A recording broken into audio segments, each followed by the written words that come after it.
games, which Epic Games has just been buying up exclusivity rights. Crazy. The future. Gosh, why do you do this? That there is a paywall. That's how it feels. It's kind of a good thing in that regard. We all hate.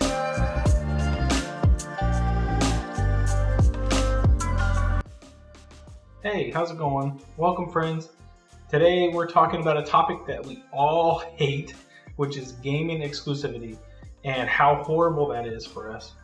But there are a few good things, so I wanted to break this topic down into the good, bad, ugly, and great. And then we'll talk about what the future hopefully holds, because hopefully it holds a bright future. As an overview, exclusivity is not only on Xbox and PlayStation, which is kind of renowned for that, but it's also on Nintendo. But it's not also on that, it's also on PC. When I first got into PC gaming, I was absolutely shocked about how many places I had to look for games and to buy the different games that I had. Now, luckily, the difference is you don't have to go buy a whole new console or anything like that. So your paywall is definitely lower, or there's no paywall at all. It's inconvenient. It's a minor issue, one we're willing to deal with rather than not being able to have access or have that paywall of a game. On PC, you have Steam, obviously. You have Blizzard. You have Epic Games, which Epic Games has just been buying up exclusivity rights like crazy, trying to promote their platform. And does it promote their platform? Yes and no. I personally just bought a copy of Control, which I'm going to do a video for here soon. You'll see a review for that Control on PC. But yes, I bought that copy because, for one, it was the only place I could play it. It was on sale, and I had a coupon. So, all my other games are on Steam because that's where I kind of would like to have everything. But I'm finding out more and more that games, like if you want to play EA games, you have to do Origin.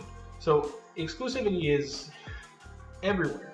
This is a very unconsumer-friendly topic, which means us consumer gamers hate it. But we'll go over some of the good. One of the good things is that it quickly rises up small developers. If you're an indie studio and you just built a game, and you don't have a lot of funds to advertise it or anything like that, it will raise your game up quite substantially.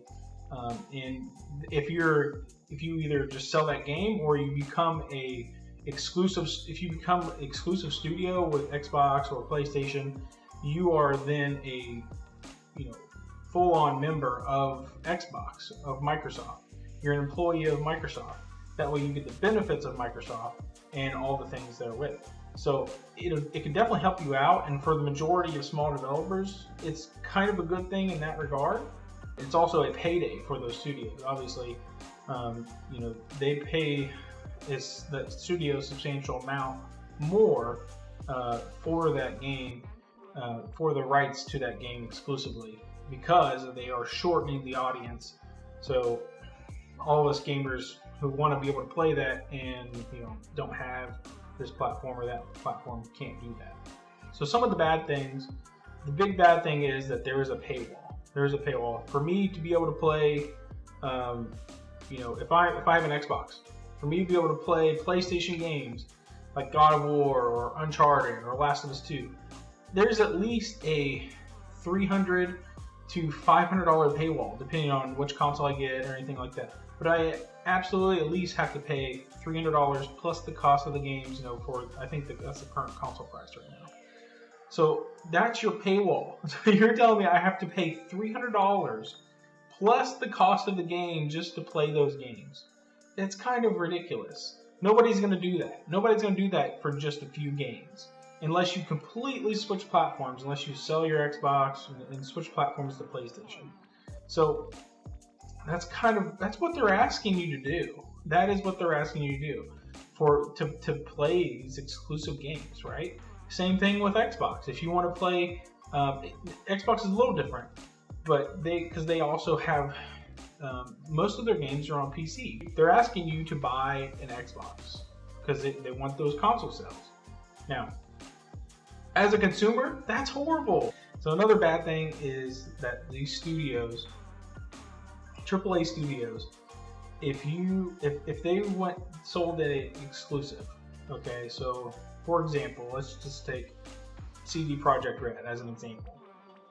And CD Projekt Red took their Cyberpunk 2077 and they put it exclusively on Xbox, right? Xbox would pay them a ton of money for that to be Xbox exclusive, because it would sell consoles, because people would pay that amount of money to play that game.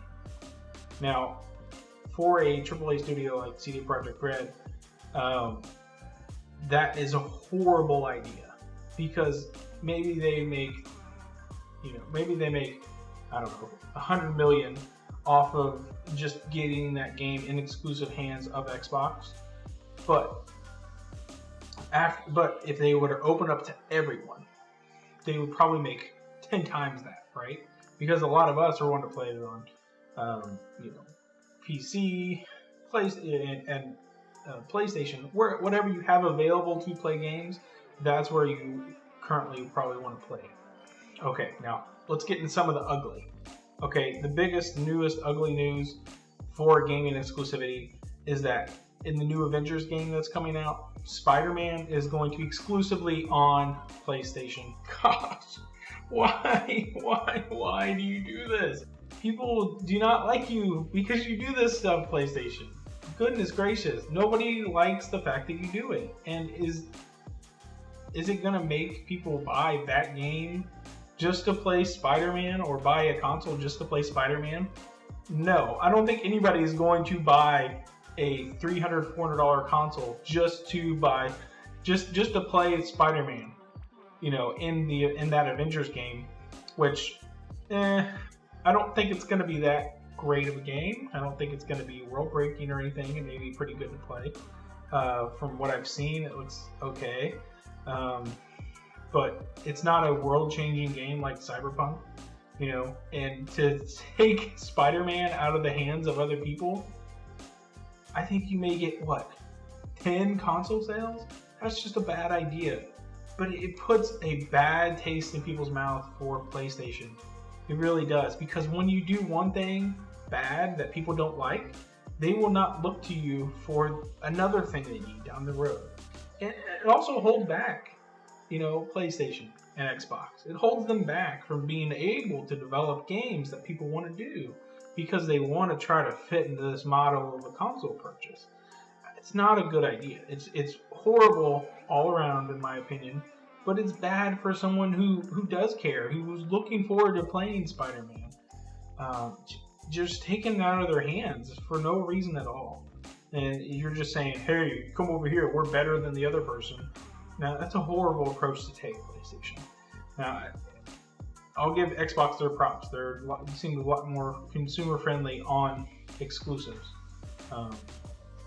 and making their games over to PC shows leaps and bounds that you're saying, hey, all of our exclusive games you can play on PC, you can play on xCloud when it comes out. You can play those whatever you want. Okay, but we're making all these studios for you. Here you go. Another topic here. Another point. Okay, studios controlled by publishers. When a game studio is controlled by a publisher, I think this happened to Bungie back when they were doing Halo for Xbox, right? So Bungie wanted to branch out, and they wanted to do more. They wanted to increase their studio and make more money and everything like that, and get their games in the hands of more people, right? But Xbox said no thank you, which has led to a rocky road for Halo. They would have made them some great Halo games if they would have let them branch out more, which would have ultimately increased everyone. Not good, because studios are customer focused, and usually businesses and publishers are not customer focused. They are focused on making money. Please just focus. Let the studios, the development studios, focus on being customer focused and get out of the way, publishers. So some of the great things: it is a guaranteed payday for small studios. they don't have to have that kind of stress like, oh, if our game doesn't do good, we may lose the studio. It's a small studio and they don't have the money for advertising. Then Xbox has that money and they say, hey, we'll just make it an exclusive game. It's good for both sides, right? So business sense, right? It's good business sense, okay? It's great for businesses to make money, to sell consoles and things like that. Okay, the one great thing for us gamers, is that competition, okay? Because it raises the bar of competition. PlayStation comes out with God of War as an exclusive game, right? What is Xbox doing to match them? They are now creating a new studio called The Initiative that they say is going to be the first quadruple A studio, right? Whatever they want to call that as. In my mind, the quadruple A is your customer-focused studio. That's important to me. CD Projekt Red is like a quadruple A studio to me because the fourth A is that they are customer-focused and give people what they want. But it raises the level of competition because, oh my goodness, they Xbox is like, oh wow, well they have an exclusive game that won Game of the Year. It's not compared to anything else that's multi-plat. It's not going to be on PC. It's not going to be anywhere else. What are we going to do to compete with that? So we're going to have to create another game, okay? And then Xbox has their Forza series, right? So they have an exclusive Forza series. Well, PlayStation hasn't had anything like that in 5 years or something. So if you want to race, you go to Xbox, and if you want to do MLB, you go to PlayStation. So now they have to fill in the gaps, right? Xbox has to fill in the gaps of exclusives. So ultimately, it creates more games for us to play if we can get our hands on it, right? Kind of in conclusion, it's definitely bad for gamers, for us consumers of video games. There's one great thing about it as far as competition, a few good things, mostly for developers and things like that. But it's mostly bad for the business because once you get that taste of like, oh my gosh, why is PlayStation doing this? Why are they taking Spider-Man away from me for no reason at all? This game is going to be here, but I can't play Spider-Man unless I buy a console like for $400. I can't afford that. That's just, why would you do that to me and when I can't afford it? That's how it feels. It's wrong. It's just wrong to do to people because most gamers, they're doing it in their free time with the free money they have. And most gamers don't have a lot of money, especially after they spend $400 on a console and plus every $60 game they purchase. We just want good stuff. We want good content. The future of exclusive gaming. What is it going to look like? Game streaming is coming. And it will be a big deal. Once it takes off, once we get 5G internet, it's going to be good for certain games. So game streaming is going to change exclusives, hopefully for the better. Now I want you to look at it like this, okay? You have, for the movie industry, right? You have Netflix, you have Hulu, you have HBO Max, you have Amazon Prime. You have all these, different platforms that are competing with movies and competing to get certain movies on a certain platform, right? And Xbox xCloud has been called the Netflix of gaming, and it truly is the Netflix of gaming. Okay, you're already starting to see this with video games, and I can tell you right now, I think a few years down the road, maybe even sooner, okay, you're going to see an Xbox app, coming to your TVs. Okay, so you're going to see that. It's going to be built into the TVs in a few years. If it's anything like the movie industry now, you have xCloud, $15 a month, gets you a Netflix of gaming with Xbox exclusives. Another $15 a month gets you PlayStation Now with PlayStation exclusives. Now, hopefully you won't have to pay an extra $60 to buy that game.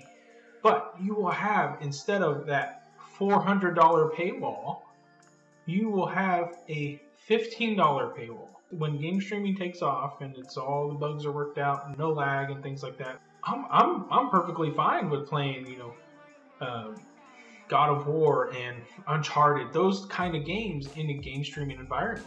That's hopefully what. Thanks for watching. Look, comment down below with any comments, questions. I'd like to know what your thought. Let me know your thoughts on this. We can start a good discussion on board. So, thanks. Have a good one.